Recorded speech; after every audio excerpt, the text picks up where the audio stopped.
हिंद दोस्तों सरकार ख्वाजा गरीब नवाज रहमतुल्लाह ताला अलैह का जो गुस्ताख है वो घुटनों के बल आ गया है और उसकी अकल ठिकाने आ गई है। उसको समझ में आ गया है कि उसकी औकात सरकार ख्वाजा गरीब नवाज के गुलामों के आगे कुछ नहीं है। तो वो जो अपने डिबेट शो में सरकार ख्वाजा गरीब नवाज रहमतुल्लाह ताला अलैह की गुस्ताखी कर रहा था, उनको अपमानित कर रहा था। और एक बड़े सूफ़ी संत बुज़ुर्ग जिनकी चाहने वालों की जो तादाद है वो केवल हिंदुस्तान तक सीमित नहीं है, पूरी दुनिया में है। और पूरी दुनिया के लोगों को जब पता चला कि एक तुच्चा पत्रकार है जो केवल दंगा भड़काने वाले शो करता है, वो अपने शो में ख्वाजा गरीब नवाज रहमतुल्लाह ताला अलैह की गुस्ताखी कर रहा है, तो पूरे भारत से अमीश देवगन के खिलाफ इतने एफआईआर दर्ज अब तक किए जा चुके हैं कि अमीश देवगन की खोपड़ी जो है हिल गई है। अमीश देवगन को अब ये समझ में नहीं आ रहा अब हम करें तो करें क्या। तो उसी बौखलाहट में अपनी जो उसने डिबेट में बातें कही थी, ख्वाजा गरीब नवाज रहमतुल्लाह ताला अलैह की गुस्ताखी की थी, उसकी सफाई पेश करते हुए गिड़गिड़ाते हुए एक वीडियो और उसने डाला है, जो कि आप अभी आगे देख लीजिएगा। और उसके बाद मैं बताऊंगा कि उस वीडियो में भी वो माफ़ी नहीं मांग रहा है। हमने थंबनेल में ज़रूर लिखा है, लेकिन आप अभी आगे वीडियो देखिएगा जो उसने जारी किया है, उसमें सफाई पेश कर रहा है कि मेरा जो है ज़ुबान फिसल गया। तो वो आप वीडियो देख लीजिएगा, फिर मैं आगे उस पर बात करूँगा। लेकिन उसमें भी वो माफ़ी नहीं मांग रहा, वो खेद जता रहा है। आप पहले ये वीडियो गौर से देखिए, उसके बाद में आगे इसी वीडियो पे चर्चा करता हूं। और उसने पहले क्या बोला था वो भी मैं आपको क्लियर करूंगा कि इसने अभी तक माफ़ी नहीं मांगी है। अकल तो ठिकाने आ गया है, इसकी अकड़ जो है टूट गई है, लेकिन इसने अभी तक माफ़ी नहीं मांगा है। कई लोग इस वीडियो को इस तरह से शेयर कर रहे हैं जैसे अमीश देवगन ने माफ़ी मांग ली है, लेकिन उसने माफ़ी नहीं मांगा। आप लोग ध्यान से इसके एक एक बात को सुनिएगा, ये कहीं पर भी माफ़ी नहीं मांग रहा है। तो आइए दोस्तों, पहले वो वीडियो देख ले, उसके बाद फिर मैं आगे बात करता हूँ। नमस्कार, मैं हूं अमीश देवगन। कोरोना का दौर चल रहा है, ये मुश्किल भरा दौर है। बावजूद इसके हम हर खबर आप तक पहुंचा रहे हैं। सोमवार को मैंने हिंदू पुजारियों के संगठन की तरफ से 1991 के place of worship special provision act यानी पूजा स्थल अधिनियम के खिलाफ सुप्रीम कोर्ट में दायर याचिका पर बहस की। इस दौरान एक पैनलिस्ट ने हजरत ख्वाजा मोइनुद्दीन चिश्ती का जिक्र किया। गर्मा गर्म बहस के दौरान मैं कहना कुछ चाहता था, लेकिन कंफ्यूजन के चलते गलती से हजरत ख्वाजा मोइनुद्दीन चिश्ती को लेकर मेरे मुंह से कुछ और निकल गया। हालांकि मेरी ऐसी कोई मंशा नहीं थी, इसलिए इसे भूल के तौर पर ही लेना चाहिए। अपनी इस भूल पर मैंने ट्वीट करके खेद भी जताया है, क्योंकि गरीब नवाज ख्वाजा मोइनुद्दीन चिश्ती में मेरी भी पूरी आस्था है। मैं खुद अजमेर शरीफ जाता हूं, उनकी जियारत करता हूं, इबादत करता हूं। फिर भी अगर मेरे बयान से किसी को कोई ठेस पहुंची है तो मैं इसके लिए खेद व्यक्त करता हूं। तो साथियों, आपने ये अमीश देवगन की ये वीडियो देख ली होगी, जहाँ पर वो सफाई पेश कर रहा है कि जो उसका डिबेट शो था वहाँ पर काफ़ी गर्मा गर्मी बहस हुई थी और उसी सिचुएशन में उसके मुंह से ये बात निकल गई, हालांकि वो ऐसा कहना नहीं चाहता था। और उसके बाद इसने आखिरी में खेद जताया है। आपने पूरी वीडियो अगर ध्यान से देखा होगा तो कहीं पर भी इसने माफ़ी नहीं मांगी है। खेद और माफ़ी में आसमान और ज़मीन का फ़र्क है, वो मैं आपको बताता हूँ। खेद का मतलब होता अफसोस जताना। आप मिसाल के तौर पे समझिए, आपने किसी लड़के को 2 झापड़ मार दिया और उसके बाद जब आवाम को पता चला, आवाम ने जब आपको क्रिटिसाइज़ करने लगा, आवाम ये मांग करने लगी कि आप माफ़ी मांगो उस लड़के से, तो आपने कह दिया कि मैंने खेद जता दिया है कि मैंने इसे मारा है। यानी कि आपने अफसोस किया है, लेकिन आपने माफ़ी उस लड़के से नहीं मांगी। उसी तरह ये अमीश देवगन जो है, इसने खेद जताया है अपनी इस वीडियो में, कहीं पर भी इसने माफ़ी नहीं मांगी। यानी कि अभी भी इसकी अकड़ जो है वो टूटी नहीं है पूरी तरीके से। लेकिन ये इतना तो ज़रूर है कि इसको समझ में आ गया है कि ख्वाजा गरीब नवाज रहमतुल्लाह ताला अलैह के चाहने वाले भारत में बहुत हैं, और ये ढंग से अगर माफ़ी नहीं मांगता है तो इसके खिलाफ इतने एफआईआर होंगे अलग अलग इलाकों से कि इसकी जूतियाँ जो है घिस जाएंगी हर जगह जाके पेशी देते देते। तो इसने कहीं पर भी माफ़ी नहीं मांगा है। और मैंने भी थंबनेल में इसलिए लिखा, अगर मैं लिखता कि खेद जताया है तो आप लोग समझ नहीं पाते, इस वीडियो को देखते ही नहीं।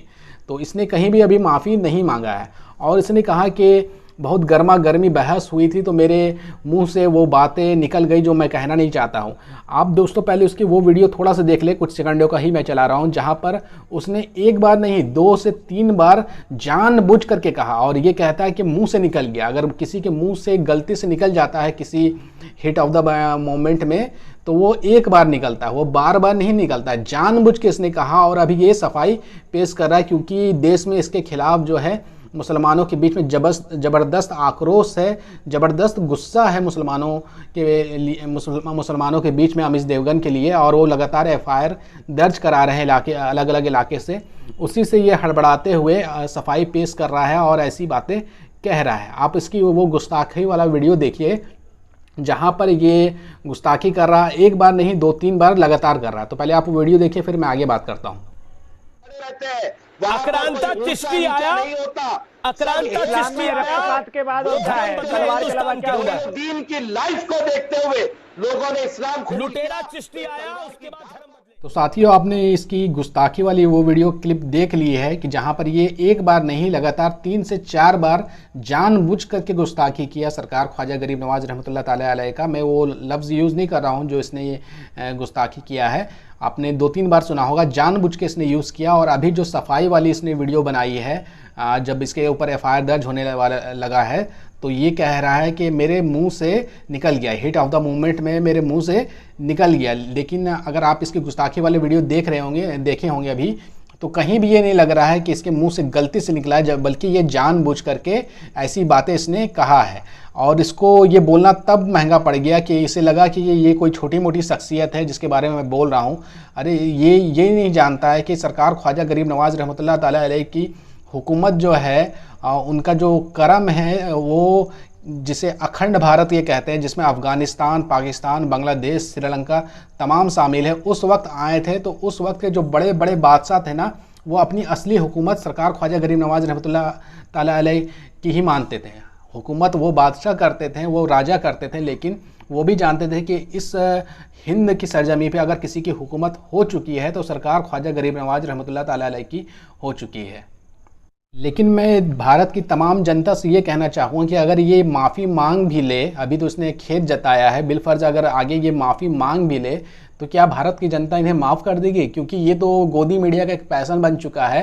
पहले जानबूझ करके किसी शख्स को, किसी समाज को और किसी संगठन को तकलीफ़ दे दो, उसके बारे में गलत चीज़ें फैला दो, ताकि उनका जो दिल है जो है टूट जाए और उनके खिलाफ जो है समाज में गलत छवि बन जाए। उसके बाद आकर के खेद जता दो, माफ़ी भी नहीं मांग रही है, ये खेद जता दे रहे हैं। तो जो हमारे देश की जनता है वो समझ रही होगी, और इसका खेद को बिल्कुल नज़रअंदाज करना है। और आपको ये भी बता दूं दोस्तों, इस टुच्चे पत्रकार के ऊपर असदुद्दीन ओवैसी ने अपने एक ट्विटर पेज से क्या कहा है, आप ट्विटर अकाउंट से क्या कहा है वो आप देख लीजिए। वो लिखते हैं, सुल्तानुल हिंद हज़रत ख्वाजा मोइनुद्दीन चिश्ती रहमतुल्लाह ताला अलैह की शान में गुस्ताखी करने वाले एंकर अमीश देवगन के खिलाफ हैदराबाद सिटी पुलिस में कंप्लेंट फाइल की गई है। और वो आगे कहते हैं कि देश के तमाम तरह की मुश्किलों से जूझ रहा है और ये एंकर टीवी पर बैठकर धर्म के नाम पर नफ़रत फैला रहे हैं। इसके अलावा असदुद्दीन ओवैसी ने एक और ट्वीट किया है, और उसमें वो ट्वीट करते हुए लिख रहे हैं, इस मुल्क में नफ़रत फैलाने वाले अमीश देवगन को सोचना चाहिए। टीवी पर बैठकर जिससे मोइनुद्दीन चिश्ती रहमतुल्लाह ताला अलैह को उन्होंने लुटेरा कहा, उन्हें ख्वाजा गरीब नवाज के रोज़े पर देश के PM, अभिनेता, क्रिकेटर और हर धर्म के लोग जाते हैं, और उनसे हर धर्म के लोग की आस्था जो है वो जुड़ी हुई है। यानी कि असदुद्दीन ओवैसी साहब ये बताने की कोशिश कर रहे हैं कि तुम बहुत बड़े जाहिल हो, तुम अपने आप को एंकर जरूर दिखाते हो, लेकिन तुमको इतिहास के बारे में भी कुछ नहीं पता है, और तुम सरकार ख्वाजा गरीब नवाज रहमतुल्लाह ताला अलैह के बारे में नहीं जान रहे हो, जो उनको वो लुटेरा बुला रहे हो। सरकार ख्वाजा गरीब नवाज रहमतुल्लाह ताला अलैह के बारे में तो लोग यहाँ तक कहते हैं, और ये बिल्कुल हक बात है, सच्ची बात है, कि वो जिसको नवाज दें वो तेरे जैसे 36 देवगन से भी ज़्यादा पॉपुलर हो जाता है, शोहरत में भी, इज़्ज़त में, हर चीज़ में तेरे से ज़्यादा वो आगे निकल जाता है। लेकिन तुम जैसे चाटुकार पत्रकार जो है, जो केवल दंगा भड़काने वाला शो करता है, वो कभी नहीं समझ सकता है। दोस्तों, जो हमने पिछली वीडियो बनाई थी उसमें हमने रेंटल मुल्ला के बारे में बताया था। कुछ लोग हमें कमेंट कर रहे थे कि मुल्ला ना बोले, रेंटल ना बोले, तो मैं उन लोगों के लिए ये कहना चाहता हूँ कि आप इस मौलाना तक अगर मेरी बात पहुँच रही होगी, अगर पिछली वीडियो पे मैंने ज़रा कुछ सख्त जुमले कह दिए हैं तो उसके लिए मैं माजरत चाहता हूँ, माफ़ी चाहता हूँ। लेकिन अगर ये मौलाना साहब को अगर और पैसों की ज़रूरत है तो वहाँ के इलाके वाले लोग आपस में चंदा करके इनको कुछ पैसा दे दे, ताकि ये इस तरह के डिबेट शो में जा कर के नहीं बैठे जहाँ पर ख्वाजा गरीब नवाज रहमतुल्लाह ताला अलैह की गुस्ताखी की जाए। और ये मौलाना जो जानबूझ करके जा करके डिबेट शो में बैठते हैं 4,000 5,000 रुपये के लेकर के, उनको तो गाली पड़ती ही है, साथ ही साथ मुसलमानों को भी गाली पड़ती है।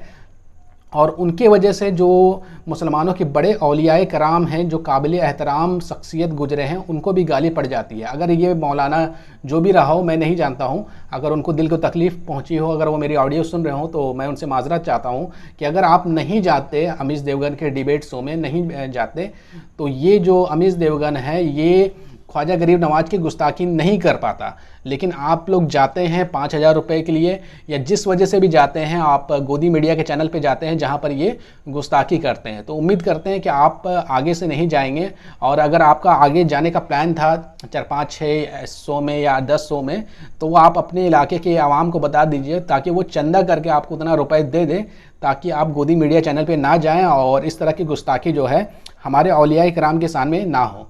तो दोस्तों, आप इस वीडियो पे क्या राय रखते हैं कमेंट करके ज़रूर बताइएगा कि आखिर इसने जो खेद जताया है उस खेद को आप एक्सेप्ट करते हैं, या फिर जो लोग आगे कानूनी कार्रवाई कर रहे हैं वो आगे जारी रखेंगे या फिर रोक दें, या आप हमें कमेंट करके ज़रूर बताइएगा। इस वीडियो को ज़्यादा से ज़्यादा शेयर करें।